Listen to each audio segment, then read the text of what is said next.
Okay, ma'am. Crypto mining da ma'am bu amuk hana tara mokchari ma'am channel sibu han bi yengbi boi tadi like subscribe share do bidamo matung ta ba amuk hana video kan ba thakat bagi mateng ngoi da makta ko ma'am akogi Facebook ki page pijarom ge then Telegram gi makha channel chu pijarom ge then akang khang da loi ta na ba loi yagi adui khudong sa ba loi phangni ko ma'am ko ado ma'am ngasi di kogi Binance ki hai tare ko ado Binance ki account se kamaina create tawgani kamaina verify tawgani kari changi kari pot changi haiba potuni ko ina mayam da ngasi di step by step takte do mayam na dum khangdre ga khot do mayam question je loire duna mayam na ri ha dum khara comment pe phaja comment na dum comment phata ba dum yaudre ko apa nga da bibi rai ko ado sumaina ma yam nokning na phagi na hange ko brother video yam toin thagat pase yam nungai na ko anmi ani di sure ko ado tase ma ki dei video yam thagat ning bai wazu na te ko yam thagat ning da bagi su na te tase ma ki di question je hangman lag mata ai je khum bada message reply han bada je kano to thabam oina re ko message je 24 halasu dum ke hani taseng har ga di adi kono do mandre ko Telegram su leirami adagi Facebook page su leirami handab su nuai ti topic su amda mana de ko aduna mana su dum yarame ko adumai leibani na su aduna hera sum handu sharok budi video ina sem gimna phare na adugi damak da semjagi bini ko ado adumai tawduna sing hujik chu ngai Binance ki video saina semage na ki khalak bani ko step by step akhoi nupi gi Binance account di leite ai oina lei ko ado magi oina ming de semage ado myam yengbiro ko step by step ja aham dai link bijaramage link direct sumai changbiro ko aduna pharani ado sign up se mela kan da nang na sumai na email or phone number na pirane ko sign up haudi nang na email da taw phone number da taw su ya ya ko sign up haudi nang na email taw jar su ya ai email amik da khallage ko Google with khogi continue with Google the email myam lay the email amik da khallage ko adu bokti uhal laroge ko du de okay email khan gre continue my privacy continue the met lage ko khan gre welcome aboard na haire ko welcome aboard na haire kuina sumaina continue met la matung da sumaina yeng si ko continue met la si sumaina creating an account ko anang deposit osim deposit che aina haningi pose deposit more than 50 within asi thi tawdasu ya habini the deposit moi 14 days ki manungda nangna deposit 50 USD tawraga di nangonda free oibagi USDT trading gi free oibagi voucher ma 100 ki dollar gi voucher ma phangne habane ba ko 100 USD phangne haban natte ba ko voucher phangne habane ba ko si kasu thoina khaluno neglect tok thokpiro ba ko then next oro cash deposit adu deposit si kai to deposit si myam se karim taw no ba ko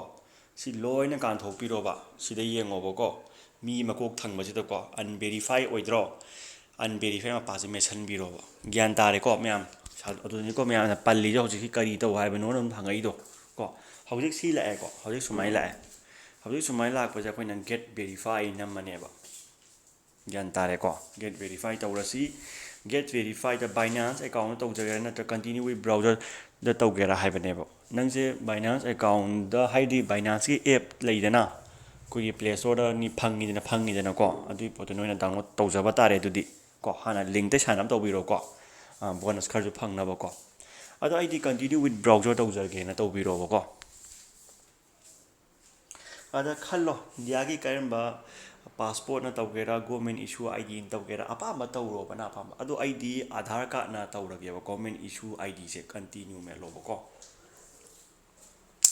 continue India se khoi de hamara swasth bharat se khalaji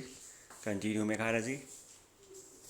ko document identification Aadhaar with OTP hai ba ko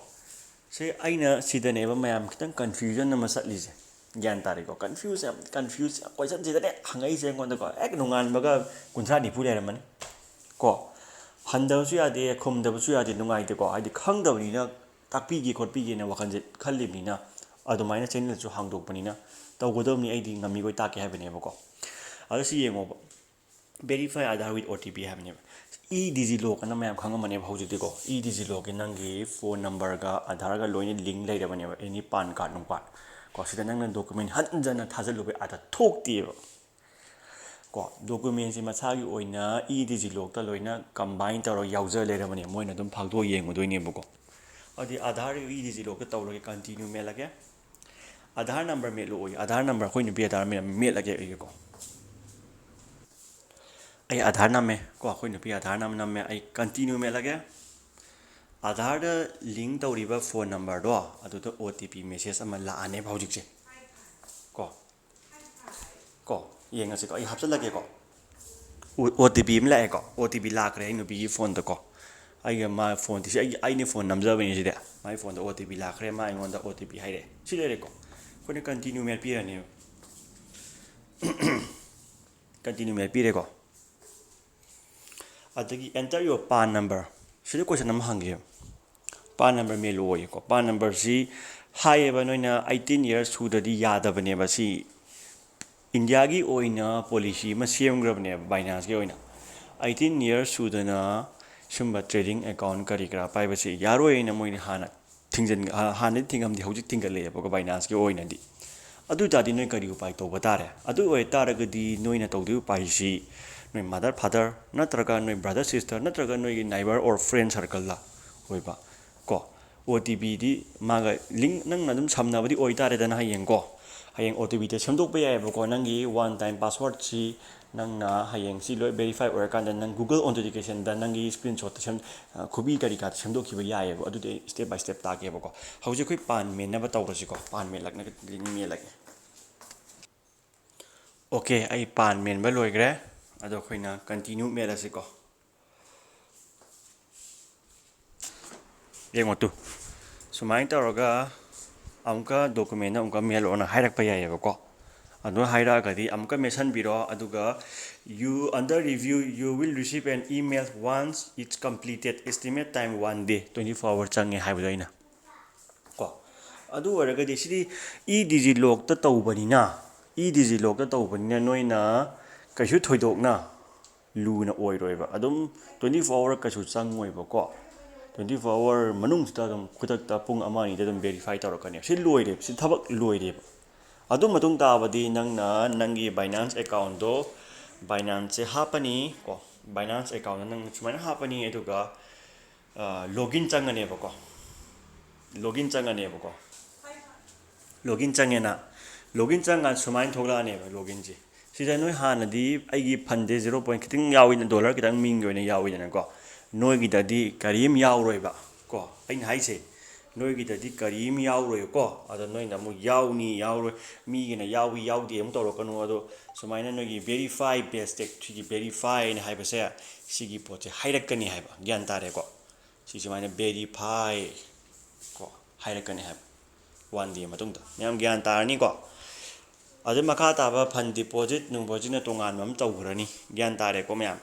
adu mai tawraga lakane poche ko ana myam sigi poche beginner oi bataraga di aina haijari se mun tabiyu aduga dum yam line yagani ko adu makha tabadi na fund deposit thabo ko pan tongan mam leijagre ana tongan ma series ma tawrasi